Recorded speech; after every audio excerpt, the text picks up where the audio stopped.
Boa tarde, alunos. Boa tarde, amigos. Eu vou falar de dois pensadores aqui. De início, vou falar do Bauman, no próximo vídeo sobre Maquiavel. O Bauman, Zygmunt Bauman, esse polonês, é um autor que fez um sucesso com um conceito de modernidade líquida.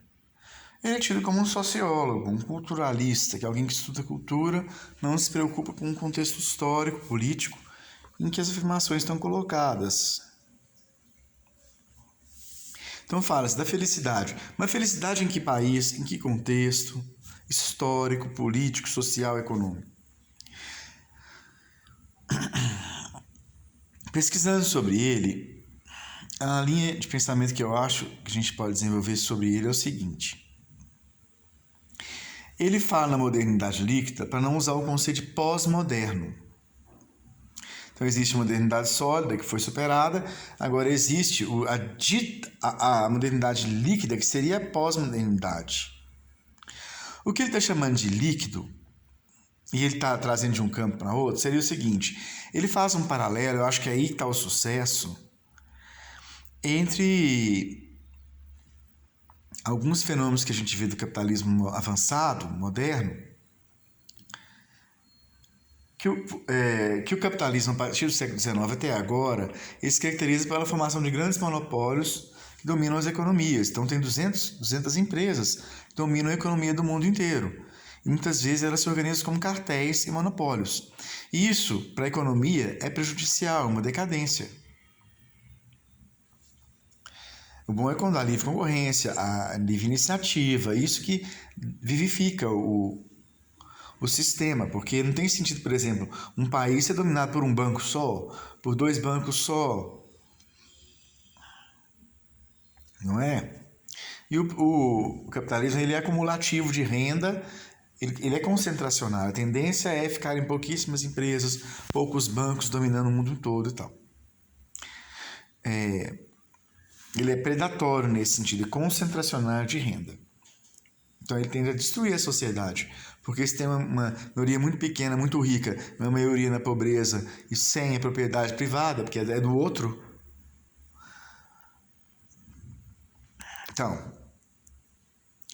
ele toma tudo isso a partir de uma biografia que podemos dizer que é a seguinte. Ele começa como marxista-leninista, com uma história antifascista, na esquerda, a família judaica é perseguida, ele tem que fugir da Polônia, depois ele volta como professor depois da guerra e finalmente depois ele foge de novo. Ele foge para Israel, depois para a Inglaterra. Então é uma vida sofrida, né? Que ele passou. O que eu compreendi dessa trajetória? Primeiro ele aderiu ao marxismo-leninismo, depois ele aderiu ao revisionismo, a esse marxismo revisto que ele chamou de humanismo. Só que essa revisão significou a reintrodução do capitalismo na Polônia. A ideia era introduzir de forma regulada e controlada pelo Estado. Mas o processo saiu entre 56 e 68, ali do Khrushchev para o Brezhnev, na União Soviética, e do Gomulka para, agora não sei quem mais, que estava ali no final dos anos 70, na Polônia. O processo sai fora de controle da volta do capitalismo, e com a volta do capitalismo volta o antissemitismo. Volta o nacionalismo polonês contra o sistema, ao lado contra o sistema comunista, né? Contra o Partido Comunista. E aí, para ser anticomunista, tem que ser católico. Para ser ultracatólico, ultramontano, tem que ser antissemita. Então, dentro desse clima, digamos que ele fracassa, né? E busca outros países, primeiro Israel, depois Inglaterra. A modernidade líquida, então, é isso, é uma substituição do conceito de pós-modernidade. Ele faz o paralelo entre, por exemplo, uma empresa. Antigamente as empresas tinham um DNA, elas começavam com um número de pessoas, com um cameraman que está lá desde a fundação e tal. E agora, com as novas formas com que elas se organizam, elas terceirizam boa parte das atividades para economizar. elas demitem, elas fazem rotatividade, demitem boa parte do pessoal e contratam de novo. Elas fazem isso muito para evitar que haja um vínculo entre os trabalhadores, eles não façam greve. Então, daí resulta, né, que o sólido seria você ter um emprego, trabalhar ali, um ambiente, amigos. Mas se você não tem, né, se a empresa terceirizada que você trabalha para aquela empresa ali falha, você não recebe nada. Você trabalha em casa,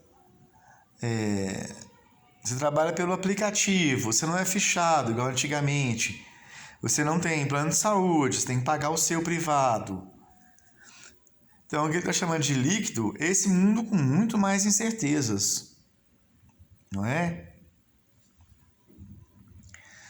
O Celso Longaretti fala nos anos 60, a pessoa podia escolher, ela podia ser hippie, ela podia fazer revolução socialista, e a pessoa de classe média, ela tinha a opção de desbundar, de viver uma vida boêmia, lutar pela revolução socialista, e poder, depois, se ela se arrependesse, assumir um emprego bom, que ela ia poder viver relativamente bem materialmente. Hoje em dia não se faz nenhuma coisa nem outra, né?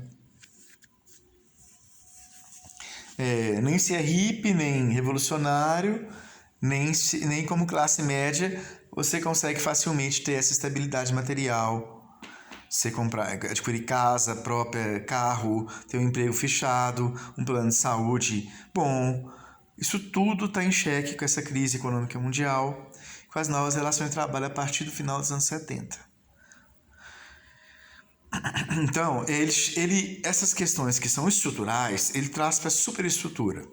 Então, o divórcio não era legalizado no Brasil até 77. Então, existiam esses casamentos em que as pessoas ficavam anos e anos, com o casamento já acabado, em que um homem, principalmente, tinha liberdade para ter várias amantes e uma mulher oficial.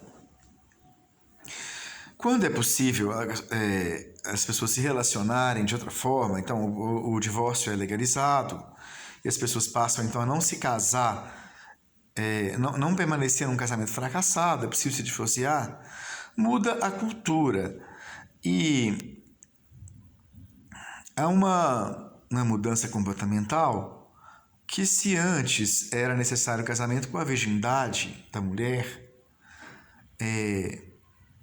passou-se a não se exigir mais isso. E também esse casamento eterno da vida inteira foi desmistificado. Tanto a de virgindade quanto foi desmistificada com a liberação do feminino, com o feminismo. A mulher não é obrigada mais a isso, ela pode ter vários parceiros, terminar com eles, criar seus filhos sem estar casada, sem ser tida como prostituta. Essa distinção tão rígida entre a prostituta e a mulher de família foi abolida. Então, porque antes a prostituta era que tinha vários homens. A moça de família casava só com um, depois que ela separava, muitas vezes ela tinha até que se mudar, se ela morava na cidade interior. Nós conhecemos gente na família, né? Que a cidade interior, a mulher separada, era a mulher que perdeu a virgindade, era a mulher desfrutável. Ela não era respeitada pelos homens na rua, ela tinha um risco de ser apalpada, de ser insultada por outras mulheres e tal. Tem casos aqui. A escritora Maura Lopes Cansado viveu isso, era uma perdida. Então isso acabou. Então a mulher se emancipou, ela pode ter vários parceiros. E essa relação entre a estrutura e a superestrutura é que o Bauman está chamando de relação líquida. Existe uma liberdade, mas existe uma incerteza.